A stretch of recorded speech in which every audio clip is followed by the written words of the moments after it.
जाता होता नहीं।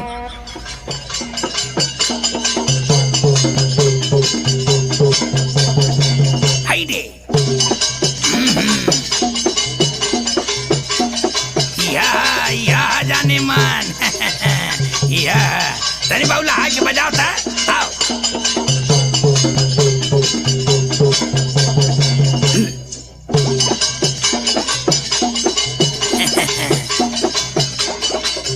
हे बुढ़ाऊ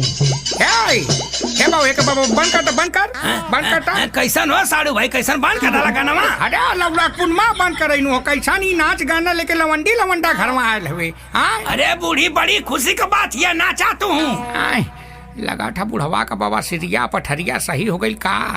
लगा था वही खुशी में लवंडी लवंडा बोलौली है नाच गाना करावत है तो ये बुढ़ऊ हाई पटोहियों के ले लिया नाचा खाती अरे सबके लेके